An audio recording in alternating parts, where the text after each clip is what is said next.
छोटे से गांव में सरला अपने बेटे के साथ रहती थी। वह बहुत ज्यादा गरीब थी, जिसकी वजह से उसे बहुत सी दिक्कतों का सामना करना पड़ता था। जैसे कि कभी बरसात में उनके घर की छत टपकने लगती थी, जिससे पूरे घर में पानी पानी हो जाता था। ऐसे ही एक दिन बहुत तेज बारिश हो रही होती है।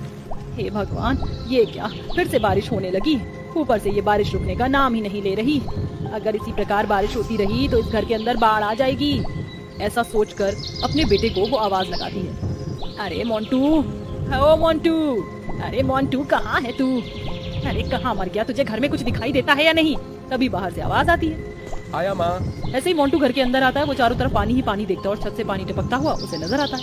मोंटू सबसे पहले अपने घर के बर्तन उठाकर उस जगह रख देता है जहाँ पर पानी टपक रहा होता है, और उसके बाद वो पोछा उठाता है और पानी साफ करना शुरू कर देता है। देखते ही देखते वो घर से सारा पानी साफ कर देता है। माँ देखो, मैंने सारा पानी साफ कर दिया है। अब आपको परेशान होने की जरूरत नहीं है। वैसे माँ, मुझे बहुत जोरों से भूख लगी है। अच्छा बेटा, ऐसी बात है, चल थोड़ी देर रुक, मैं तेरे लिए खाना बनाने की कोशिश करती हूँ। वैसे तो सारी लकड़ियाँ गीली हो गई हैं, लेकिन मैं फिर भी जलाने की कोशिश करती हूँ। ऐसा कहकर वह गीली लकड़ियों से चूल्हा जलाने की कोशिश करती, लेकिन चूल्हा जल नहीं पाता और वो खाना बना नहीं पाती। हे भगवान, अब मैं क्या करूं? लकड़ियां तो जल ही नहीं रही। अगर लकड़ी जलेगी नहीं तो खाना कैसे बनाऊंगी? सरला का बेटा मोंटू ये सब सुन रहा होता है, जिसके बाद वह अपनी माँ से कहता है, कोई बात नहीं माँ, आज की रात हम बिना खाई ही सो जाएंगे।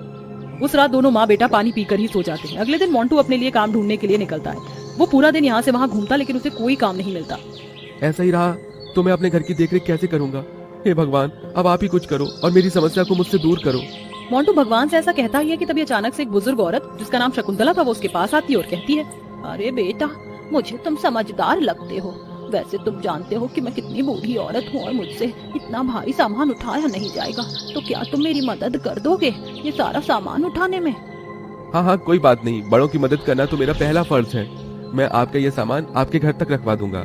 शकुंतला मोंटू को रास्ता बताती है, जिसके बाद मोंटू उसका सामान अपने ऊपर लाद कर उसे उसके घर छोड़ने के लिए चल पड़ता है। चलते चलते शकुंतला उसके बारे में जानकारी लेना शुरू कर देती है, जिसके बाद मोंटू अपनी पूरी कहानी उस बूढ़ी औरत को बता देता है। आज निकला तो अपने लिए काम ढूंढने था, लेकिन बदकिस्मती से मुझे कुछ नहीं मिला। अरे तुम्हारी परेशानी जैसे खत्म हो गई। देखो, हमें हमारे घर के अंदर एक ऐसा लड़का चाहिए जो हमारे घर की थोड़ी जिम्मेदारियों को उठा सके, यानी कि घर की देखरेख कर सके, और उसके हिसाब से तो मुझे तुम बिल्कुल सही लग रहे हो। तो तुम्हें ये नौकरी मंजूर है? मोंटू नौकरी के लिए हाँ कर देता है। सबसे पहले वो उस बूढ़ी औरत का सामान उसके घर पर रखवा देता है। देखते ही देखते कुछ दिनों में मोंटू उस बुजुर्ग औरत के यहाँ अच्छे से काम करने लगता है। एक दिन शकुंतला फोन पर बात कर रही होती है, अरे बहुत दिन हो गए बेटी, तुझे देखा ही नहीं। आज ही मैं चाहती हूँ कि तू घर पर आ जाए। मैं तेरे लिए तेरी पसंद का सारा खाना बना कर रखूंगी, बस तू एक बार मुझे अपनी शक्ल दिखा जा।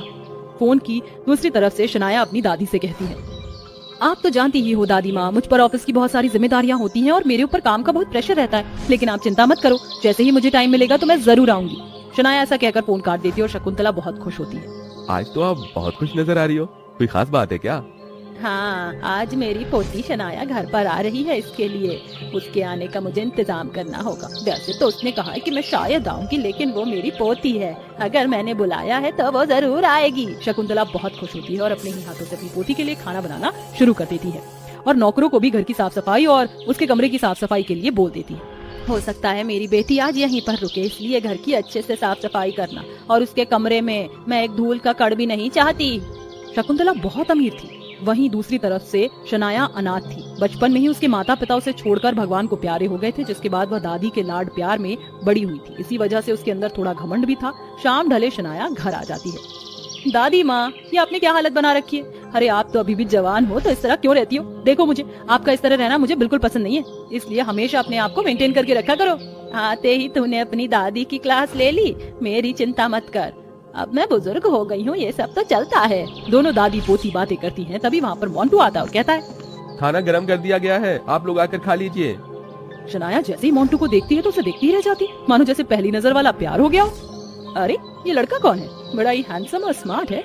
शकुंतला उस बेचारे मोंटू के बारे में सब कुछ बताती है, जिसे सुनकर शनाया को भी उसके ऊपर बहुत तरस आता है और वो उसके साथ बहुत ही अच्छे से बिहेव करती है। जहाँ तो वो एक जिद्दी और घमंडी लड़की थी, वहीं उसे मोंटू के लिए बहुत दया आती है। पहले कभी भी शनाया अपनी दादी के यहाँ नहीं रुकी थी, लेकिन उस हफ्ते वह अपनी दादी माँ के यहाँ रुकती है और मोंटू के करीब आती है और उसे बहुत जानती है। देखते ही देखते मोंटू को शनाया से और शनाया को मोंटू से प्यार हो जाता है। देखो, मैं जानती हूँ कि अक्सर लड़के लड़कियों को प्रपोज करते हैं, लेकिन मुझे तुम बहुत पसंद हो और मैं चाहती हूँ कि मेरी शादी तुमसे हो। क्या तुम इसके लिए तैयार हो?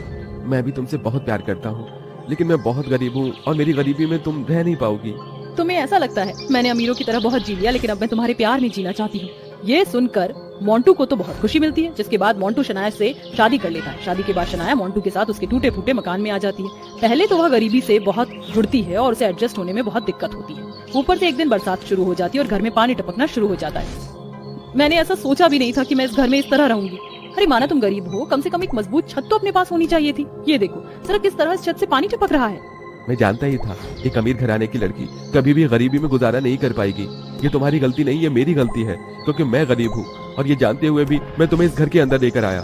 मोंटू की ये बात सुनकर शनाया को अपने वादे याद आते हैं, जिसके बाद वो अपनी सास और अपने पति से माफी मांगती है। वहीं दूसरी तरफ उसके पास बैंक में जितने भी पैसे और ज्वेलरी होती है वो उनके इस्तेमाल करके पूरे घर की मरम्मत करवाती है। वहीं दूसरी तरफ अपनी शादी के गहनों को बेचकर अपने पति के लिए खुद का काम खुलवा देती है, जिसके चलते धीरे धीरे मोंटू की परेशानियां खत्म होने लगती हैं और अब शनाया गरीब ससुराल में खुशी खुशी रहने लगती है।